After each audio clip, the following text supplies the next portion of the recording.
Kalau udah mantan tuh ya udah, nggak usah dibawa-bawa, udah habis guys.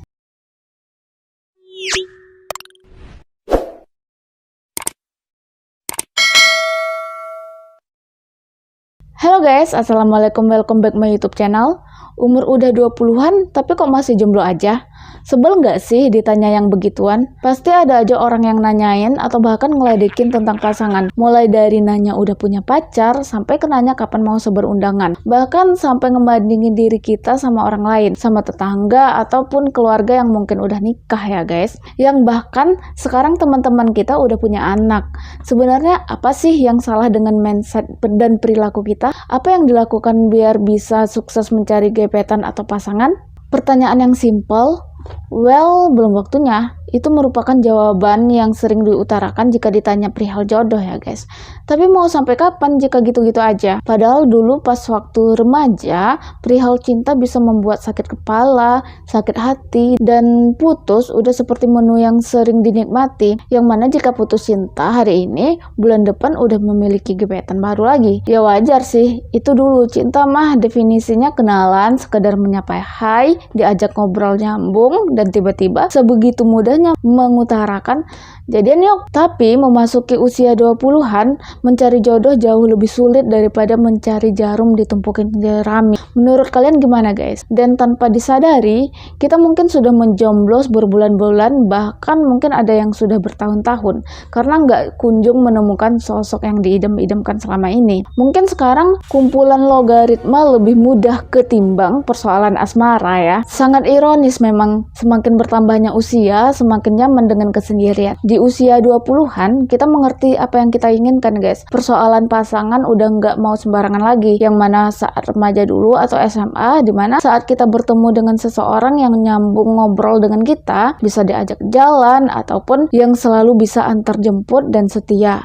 Ini bagi cewek ya. Kenapa nggak jadian aja? Begitu mudah untuk mengutarakan isi hati. Namun sekarang kita udah mulai memahami diri sendiri dan memahami apa yang kita inginkan. Persoalan asmara bukan hanya soal diajak ngobrol nyambung dan bisa diajak jalan ke sana kemari ya guys, tapi bagaimana caranya saling memahami dan menurunkan ego untuk menjalin hubungan ke depannya. Semakin bertambahnya usia, bukannya lingkungan kita seharusnya semakin besar, namun kenyataannya lingkungan semakin menyempit guys, dan sulit untuk mengenal orang baru ketika yang ditemui memang itu-itu aja dengan menyabotase diri sendiri. Menurut psikolog Melanie Seiling, menyabotase diri sendiri itu dapat diartikan sebagai menutup peluang untuk bertemu atau interaksi dengan orang-orang yang baru. Namun, seringkali ketika seseorang secara emosional terluka di masa lalu, wajar untuk melindungi diri guys. Tapi ada perbedaan antara sikap skeptis secara sehat dan merusak kebahagiaan sendiri ya. Seperti jika kita bertemu dengan orang baru, pasti sering terlintas di pikiran, nanti diselingkuhin, dan lain-lain. Itu yang membuat kita enggan memikirkan tentang persoalan asmara. Mungkin belum siap menjalin hubungan jika masih memegang keyakinan ini ya guys ya. Lalu gimana? Setiap orang mengalami proses pendewasaan. Mencari pasangan bukan hal lagi hanya butuh waktu PDKT 1 atau 2 bulan ya guys. Lalu bisa jadian. Nikmati proses pendewasaanmu ya guys. Banyak orang yang mengalami kesulitan untuk mencari jodoh dengan berbagai alasan. Nah, ilmuwan menyiratkan tips mencari jodoh atau mempertahankan hubungan berdasarkan penelitian ilmiah nih guys. Jadi, hasil penelitian melansir Inforce mengungkapkan bahwa berfokus pada orang atau target ternyata nggak sepenting dalam membangun hubungan yang sehat. Seringkali kita berupaya keras dalam menyampaikan kepribadian melalui bio di aplikasi kencan, atau mungkin menilai orang lain melalui bio tersebut. Berdasarkan penelitian, hal tersebut belum tentu berguna dalam mempertahankan hubungan dengan pasangan kita di masa depan guys. Ilmuwan juga menemukan adanya sesuatu yang jauh lebih penting dibandingkan kepribadian kita atau kepribadian pasangan dalam menumbuhkan hubungan yang bahagia. Ternyata prediktor kualitas hubungan yang paling kuat adalah karakteristik dari hubungan itu sendiri guys. Karakteristik yang dimaksud merupakan dinamika hubungan yang kita bangun bersama pasangan ya. Hasil penelitian ini ini berdasarkan analisis terhadap 11.196 pasangan yang diperoleh dari 43 penelitian. Studi ini diterbitkan dalam jurnal Proceedings of the National Academy of Science. Penulis utama dari penelitian ini dan Direktur Relationship Decisions Lab in Western University bernama Samantha Joel menjelaskan penelitian mengerucut pada sebuah kesimpulan yang kuat. Untuk membangun ikatan, kita diharapkan nggak fokus kepada orangnya ya, melainkan sikap kita untuk membentuk hubungan yang sehat. Karakteristik individu termasuk atribut seperti pendapat, kepuasan dengan kehidupan, usia, atau empati, di antara banyak lainnya ya. Sementara, karakteristik hubungan meliputi hal-hal seperti persepsi kepuasan pasangan, kasih sayang, dinamika kekuatan, atau kepuasan seksual. Ilmuwan tersebut menyarankan tips mencari jodoh bukan tentang menemukan pasangan yang sempurna atau mungkin mengubah kepribadian pasangan saat ini ya guys, tetapi lebih ke arah membangun hubungan yang sehat itu sendiri. So, cara apa lagi untuk memperbaiki kualitas diri kalian untuk mendapatkan pasangan guys? Aku ada kasih beberapa tips. Yang pertama yaitu bergaul dalam circle orang-orang yang baik. Diakui atau enggak, circle pertemanan enggak cuma mempengaruhi pola pikir dan perilaku seseorang, tapi juga peluang kedekatan secara pribadi dengan tipe lawan jenis tertentu. Jika circle pertemananmu didominasi orang-orang yang berkarakter negatif, peluang bertemu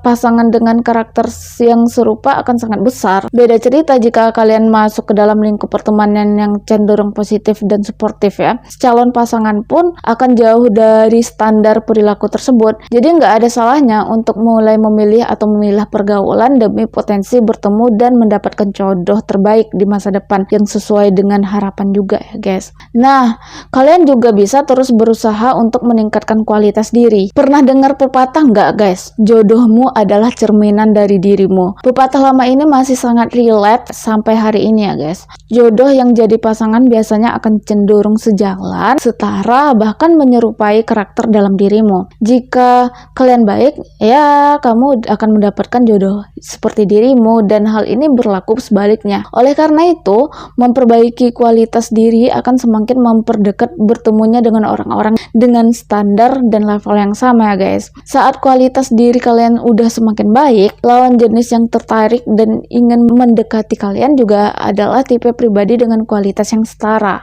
Menuntaskan masa lalu dan terbuka dengan orang baru. Demi menemukan jodoh terbaik, tentu harus diawali dengan komitmen menjalin hubungan untuk mengenal karakter dari pasangan yang baik pula ya. Namun, kondisi ini akan terasa nggak mudah untuk dijalani jika kamu masih kesulitan untuk move on guys. Mencoba membuka hati untuk orang baru pasca putus memang baik ya. Namun, jangan pernah memulai hubungan baru dengan tujuan untuk melupakan mantan guys. Itu nggak bisa banget sih. Akan jauh lebih baik lagi jika bayang-bayang masa lalu udah bersih dan gak lagi menghantui masa sekarang, agar perjalanan yang baru kalian ini gak terganggu dengan kenangan bersama mantan. Kalau udah mantan tuh ya udah nggak usah dibawa-bawa, udah habis guys. Cara untuk mendapatkan pasangan satu lagi yaitu pastikan kalian punya kriteria detail tentang calon pasanganmu ya. Menginginkan jodoh terbaik nggak bisa dengan konsep asal udah mendapatkan dan bersama dengan orang yang baik, sebab bisa aja orang yang baik tersebut nggak punya kecocokan dengan kalian atau nggak punya visi misi yang sejalan saat menjalin hubungan. Alhasil kenyamanan yang dicari pun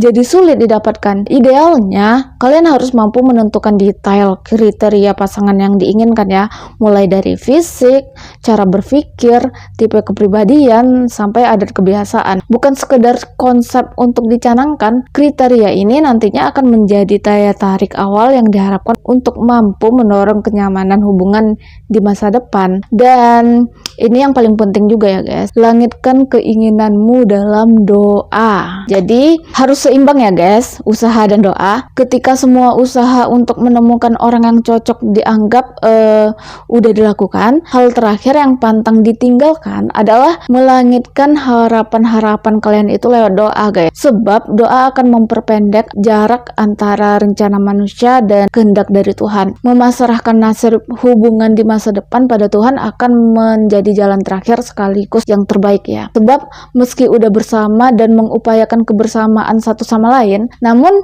jika Tuhan berkata sebaliknya, maka orang yang diharapkan tetap nggak akan bisa berjodoh sesuai dengan rencana manusia. Melakukan berbagai cara agar berjodoh dengan pasangan yang baik dan terbaik memang butuh effort yang lebih dari biasanya ya guys. Lewat kelima cara tadi, setidaknya udah ada usaha maksimal yang diupayakan sekuat tenaga. Hasilnya ya udah serahkan aja dengan ketentuan sang pencipta. Apapun itu nantinya ya guys, percayalah itu juga akan jadi yang terbaik untuk kalian. Buat kalian yang sekarang yang nggak nyari pasangan juga, misalnya pengen fokus ke karir dan lain sebagainya, ya nggak apa guys, kan bisa dilatih dari sekarang. Nanti ketika udah ketemu orang yang tepat dimanapun itu, semoga cepat dan tepat, dan semoga nanti bisa siap dan dilatih juga ya guys, social skill, kemampuan personal branding dari sekarang. So kalau ada pembahasan yang kurang atau salah bisa komen di bawah, dan kalau misalnya ada yang mau ditambahkan bisa komen di bawah juga guys. Next video aku mau bahas apa lagi, jangan lupa di like, subscribe, dan nyalakan tombol loncengnya